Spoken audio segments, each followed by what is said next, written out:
semuanya, kabar baik buat kita semua. Kak Marta bawakan renungan yang berjudul Ibu Teresa dan Putri Diana pergi bergandengan tangan. Hari itu di televisi sedang disiarkan berita ibadah pelepasan jenazah Putri Diana yang disiarkan langsung dari gereja Westminster. Selama 5 hari kemudian, berita kematian Ibu Teresa menyorot perhatian dunia. Pendiri Ordo Misionari Cinta Kasih itu telah meninggal dunia. Adik-adik, kalian tahu nggak siapa Putri Diana?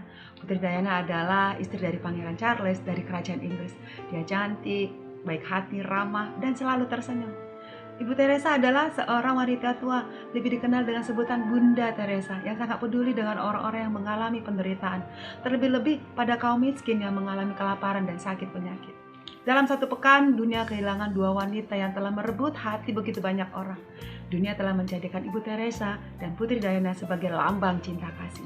Adik-adik, sebetulnya Putri Diana sumber berbeda dengan Ibu Teresa. Kedua orang itu sama sekali bukan bandingan. Yang satu tinggal di istana yang megah, yang satu lagi tinggal di biara. Yang satu tampil dengan berganti-ganti busana, yang satunya bajunya itu saja. Yang satunya bersantap di hotel-hotel berbintang, sedangkan yang satunya hanya menyantap sebutir kentang. Potret juga memperlihatkan perbedaan. Putri Diana tinggi semampai, sedangkan Ibu Teresa bungkuk mengerut. Yang satunya berusia 36 tahun, yang satunya lagi berusia 87 tahun. Namun persamaannya juga banyak, adik-adik. Kedua orang itu berpegangan tangan, menatap dan tersenyum ke arah yang sama. Mereka seolah-olah sedang menatap kepada yang menderita. Para jompo, anak buangan, penderita kusta, korban perang, penderita AIDS. Keduanya peka terhadap penderitaan orang lain. Keduanya suka memberi bantuan dari kelebihannya dan memberi dari kekurangannya. Dalam hal memberi tampak lagi perbedaan Putri Diana dan Ibu Teresa. Bahkan perbedaannya asasi. Putri Diana memberi kasih dengan motivasi peri kemanusiaan, sebuah motivasi yang sangat agung. Tetapi Ibu Teresa didorong oleh motivasi yang lain. Ibu Teresa memberi kasih karena dia merasa sudah dikasihi oleh Kristus. Dalam bukunya yang berjudul The Way of the Cross, Ibu Teresa menuliskan, mencintai karena kita telah dicintai, karena Kristus dari salib telah mencintai kita. Yang dibagi Ibu Teresa bukan sekadar benda, melainkan dari yang turut menderita, rela sebagaimana Kristus juga telah turut menderita dengan kita. Ibu Teresa menuliskan, tanpa ikut menderita, pekerjaan kita hanyalah pekerjaan sosial yang memang baik dan berguna. Tetapi itu bukan pekerjaan Kristus, bukan bagian dari penyelamatan. Bagi dia, cara mencintai Yesus adalah mencintai orang yang paling membutuhkan cinta.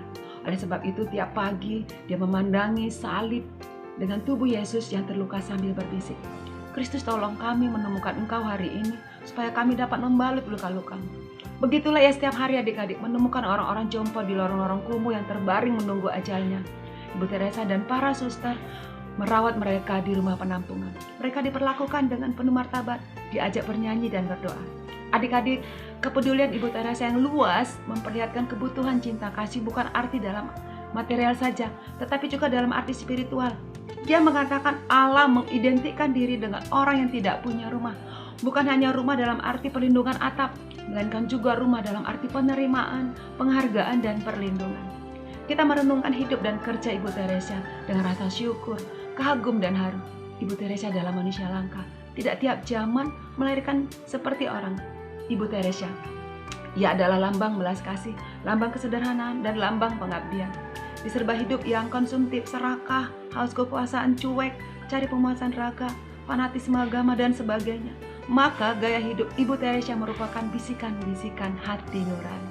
Kembali kepada Putri Diana, dia juga merupakan lambang kecantikan, lambang glamor, dan lambang lainnya. Tetapi yang pasti, sama seperti Ibu Teresa, Putri Diana pun merupakan lambang belas kasih.